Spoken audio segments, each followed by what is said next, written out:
Hey, today we're going to take a look at why charging more is actually a generous service that you're doing for other people. And this might sound like I am just, playing with words here, doing some reframing or some psychological tricks to make us, to brainwash us to think that it's better to charge more for people, but that's not it. I'm hoping to change your perspective on how people value money, how people value the actual service they seek to get from you or product, and understanding that, contextualizing all the different elements, including money, including pricing, including the actual resources that people are going to be spending, so that we understand why it's a generous act to charge more. All right. I don't know if I need the whiteboard, but I have it here just in case. Um, let's start with this. People value your product or service more than the money that they're going to be spending.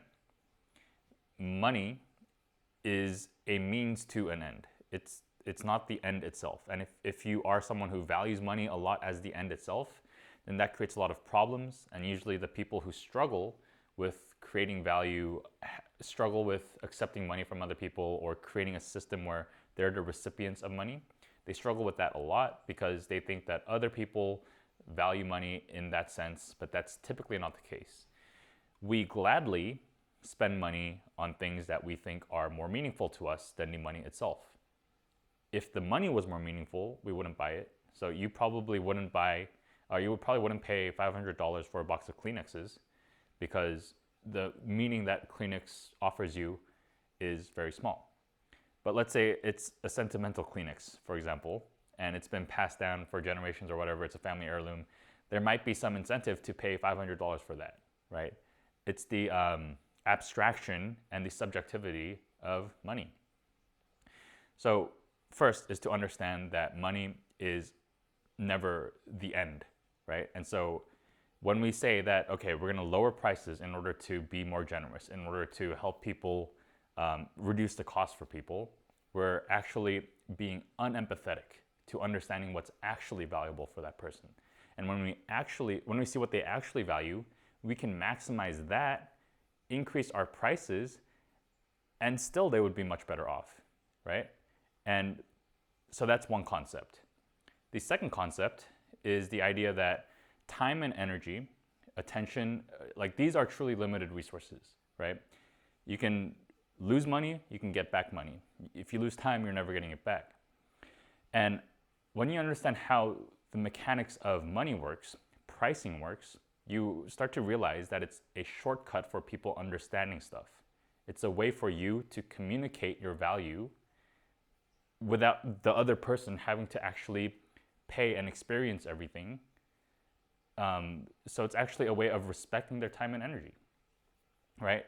And if you have done the work of empathy, understanding what they actually care about, which is not money, improving that more than other people have, so that you give them more of what they actually find valuable, which isn't money, then you can charge more, or you should charge more, because the alternative is that you look the same as every other competitor, and now that person doesn't know who to choose, even though you would be a much better result or fit for them, right? So in that sense, pricing not only helps people choose you, the right person, it's a reflection of the actual level of development of your business and your character, but it's also a way to help people save their time, not have to go through the work of actually experiencing everyone because they don't have the time to do that, or even going through the time of researching everyone because that's very difficult, right? What you do is you use pricing as a clear signal of we are this, right? We are leagues above, or not leagues above, but we might be better, or we're different at least, right? And if you're looking for different because you care more about this than the average person who's buying this, if you care more, then you're going to want something where the provider cares more. All right, so that's the shortcut there. The other one, so that's the second one, and the third one might be the concept of win-wins. Like the idea that if you're going to be empathetic and doing this work to deliver more on these emotions, that naturally it's going to be more costly. and it's going to take more of you than other people who just want to provide average stuff. And since you're someone who cares and you're doing more work and it's costing you more, there has to be a win-win. It has to win for you and it has to win for the other person. You're already creating wins for the other person. And so the temptation is like, okay, let's be self-sacrificing, which if you do it strategically, there is a merit to that. Like it can work. But if you do this chronically, like if that's just your way of being, is someone who can't receive, then that's going to cause issues, right? Because what happens is you create a dynamic of win-lose, where other people are winning and you're losing.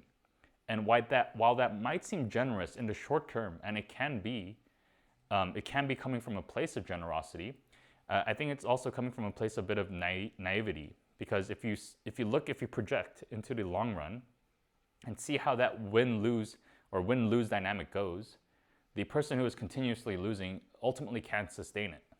And it causes a lot more issues down the line.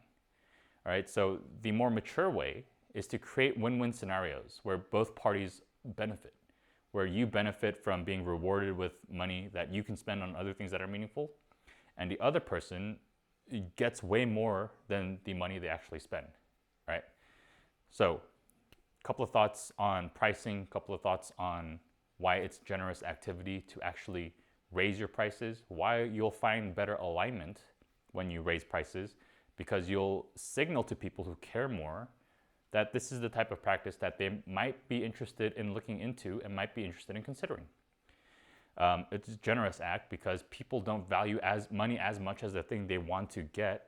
And when you're able to show people why that by paying a little bit more money, they can get way more of that thing they want, it creates more alignment, it creates better win-wins, it creates a more net positive for the universe. And so I hope you start to engage that way. All right, so if you want to look at how to create alignment now, so how to go through that empathetic work of understanding what it is that they find meaningful, how to actually do it, check out our course. I'll put it in the description.